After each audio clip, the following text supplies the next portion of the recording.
The Commonwealth of Puerto Rico, which many call the last colony of the United States, is home to 3 of the approximately 6 million citizens of our nation who call themselves Puerto Ricans. An almost equal number live in one of the 50 sovereign states of our nation. These people share 2 things in common. Regardless of where they reside, all consider themselves to be Puerto Ricans. And regardless of where they were born, all are citizens of the United States.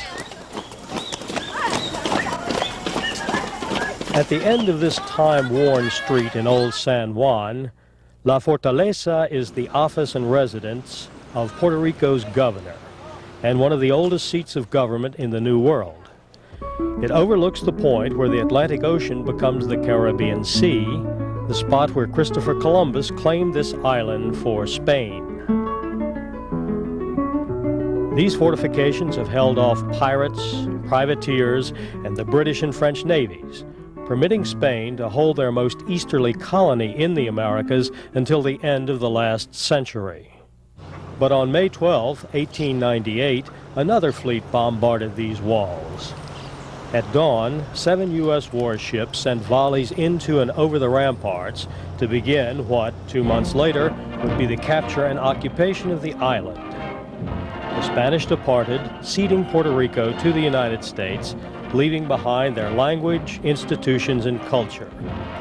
U.S. troops came ashore in the then remote Bay of Guanica to establish an enduring American presence on the island. In the intervening years, U.S. policy towards Puerto Rico has spurred trade and economic development. It has also permitted a degree of political autonomy. But congressional approval by a Congress with only token representation from Puerto Rico still hovers over the island's activities. In March of this year, Puerto Ricans observed the 75th anniversary of the granting to them of U.S. citizenship. But many feel that its bestowing, which came 19 years after the U.S. occupied the island, is of second-class status and will so remain until the island obtains a status equal to any state of the Union or independent nation of the world. On the anniversary date, we spoke to Puerto Ricans about the history and reality of their American citizenship. Don Luis Ferré, former governor of Puerto Rico and founder of one of its 2 major political parties, is a recent recipient of the Presidential Medal of Freedom. He was 13 when citizenship was granted, and he recalled how his parents responded to the event. It was, to them, it was a day of great satisfaction because they had been working hard to have the American citizenship given to Puerto Rico after Puerto Rico was ceded to the United States Congress by Spain. Spain ceded Puerto Rico in 1898 by the Treaty of Paris, but did not give us the citizenship at that time. There was a great confusion about the matter because the Puerto Ricans expected to be treated as American citizens when the Americans came into Puerto Rico, and that's why the American citizens were received, the forces were received with a great deal of pressure. My father used to tell me that he walked with his horse into the sea to welcome the American forces into the city of Ponce. So you see there was a tremendous happiness in the people of Puerto Rico to welcome the American forces in Puerto Rico as deliverers, because we were hoping to be treated as equals. But then the situation changed and we were not given the U.S. citizenship in the Foraker Act, which was the first act which gave Puerto Rico a civil government in 1902. And since 1902 till 1917, there was a continuous effort from the Puerto Ricans to have the citizenship of the United States granted to the people of Puerto Rico as they expected it was going to be done in 1900. Gonzalo Cordova, a history professor at the University of Puerto Rico, is a student of the events surrounding the granting of citizenship in 1917, and he shared with us the mood of the Puerto Rican people on October the 2nd, 75 years ago. There was jubilation all over the island. I mean, there were parades, there were all kinds of acts, and the three parties in those days, the statehood party was called the Republican Puerto Rican Party, the Socialist Party, which was a labor party closely associated with the American Federation of Labor, and the Unionist Party, which is the ancestors of the present Commonwealth Party. Everybody was happy about it, especially the Socialists, which were pro-U.S., the statehooders, and 3/4 of the Unionists of the Commonwealth Party. And that's a fact, and nobody debates it.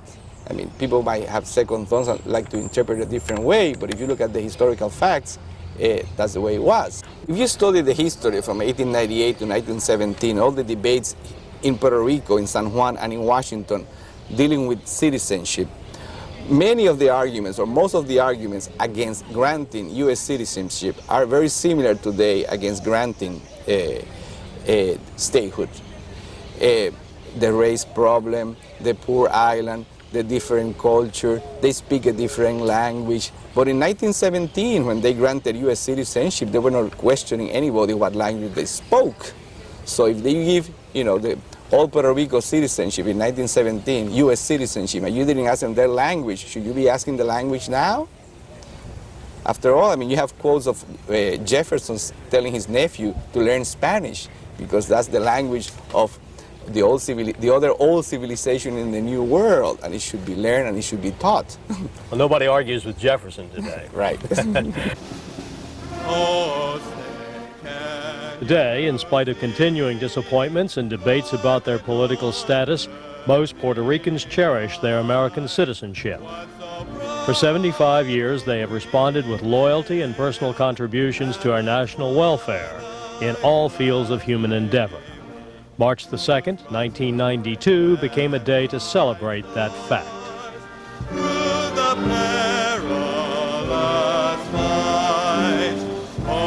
Andrew Card, Secretary of Transportation, was President George Bush's special envoy to the celebration.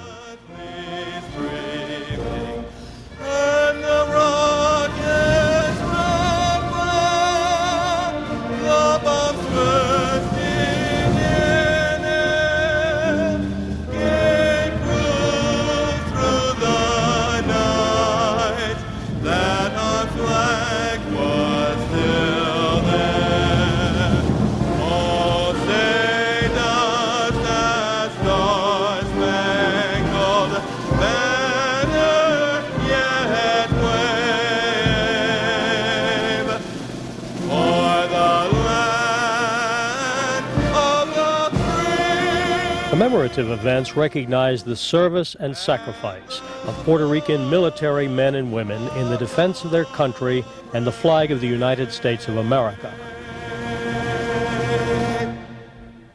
One was organized by Miriam Ramirez de Ferrer. I think the people of Puerto Rico will be able to unite, separate from different partisan groups, to show the strength of the feeling for the United States citizenship. And I hope that this message is clearly understood in the United States, because there have been some messages that could have sent the wrong signal. When some independence group, maybe 3% of the population, makes some kind of an event that sort of gets, front pages in the States, but that is not the feeling of 90-some% of the people of Puerto Rico who are closely tied to the United States and defend and fight for the United States citizenship.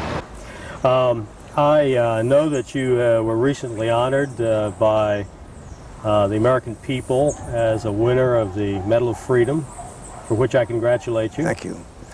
I was wondering if you could share with us the feeling and what the thoughts that went through your mind as you were receiving that. Well, I honestly believe that this was a recognition by the people of the United States to the people of Puerto Rico. Because after all, the people of Puerto Rico for the last 80 years have been contributing in many ways to the enrichment and to the growth of our country. We have defended our country in the wars, in all the wars that we've had in this century. Puerto Ricans have participated as members of the armed forces. My grandson was in the Gulf for 6 months just this last war, and was condecorated with the bronze medal.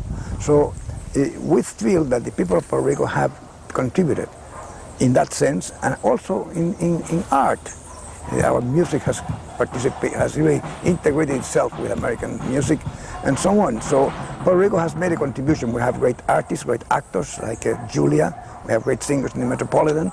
So Puerto Ricans have contributed to the enrichment of American cultural values. And I think that this medal given to me was a medal given to the people of Puerto Rico in recognition of this contribution of the Puerto Ricans to the growth and enrichment of our country.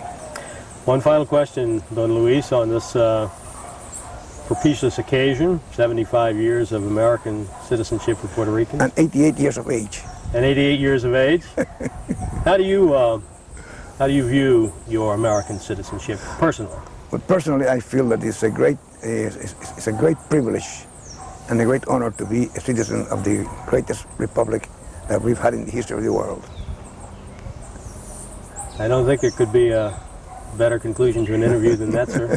Thank you. Appreciate very much your taking the time and inviting us to your home here. Well, it's been a pleasure to have you, and hope that this message goes to many, many millions of Americans who haven't had a chance to really know what Puerto Rico is like, then they will understand Puerto Rico better.